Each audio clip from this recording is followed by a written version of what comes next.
शिवोऽहम् इन्द्रो वरुणो बृहस्पतिः सविता च पुनन्तो पुनः पुनः नित्यानन्द महा सदा शिवोऽहम्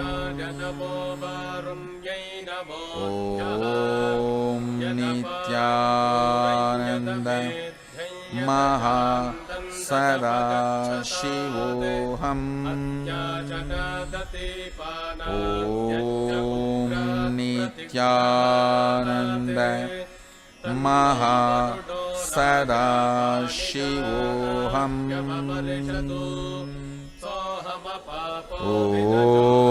ॐ नित्यानन्द महा सदा शिवोऽहम् ॐ नित्यानन्द महा सदा शिवोऽहम् ॐ नित्यानन्द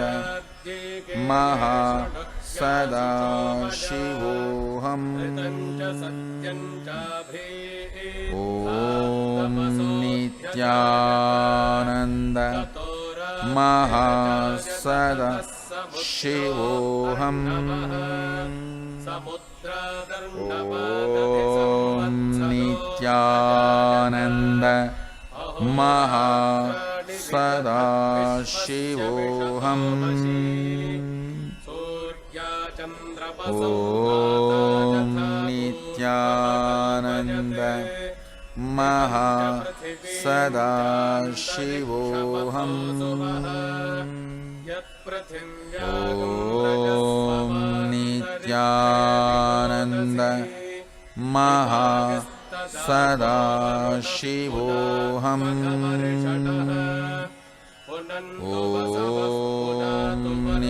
नित्यानन्द महा सदा शिवोऽहम्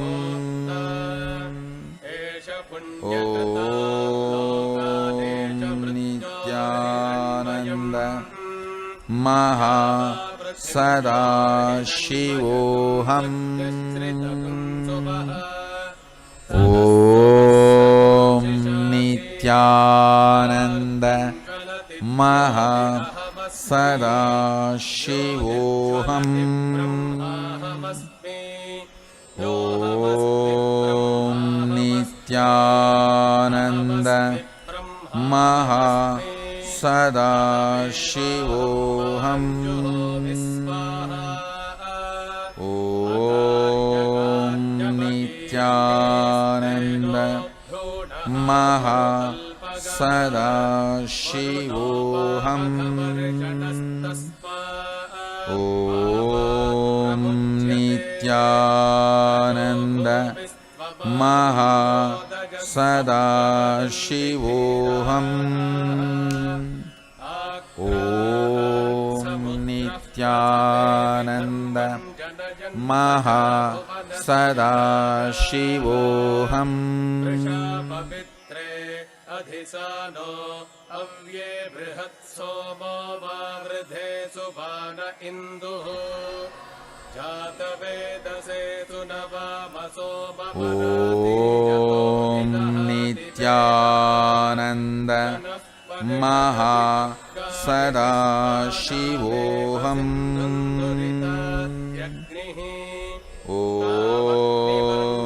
नित्यानन्द महा सदा शिवोऽहम् ॐ नित्यानन्द महा सदा शिवोऽहम् ॐ नित्यानन्द महा सदा शिवोऽहम्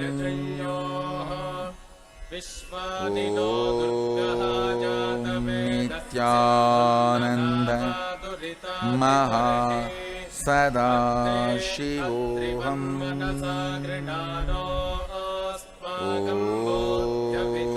नित्यानन्द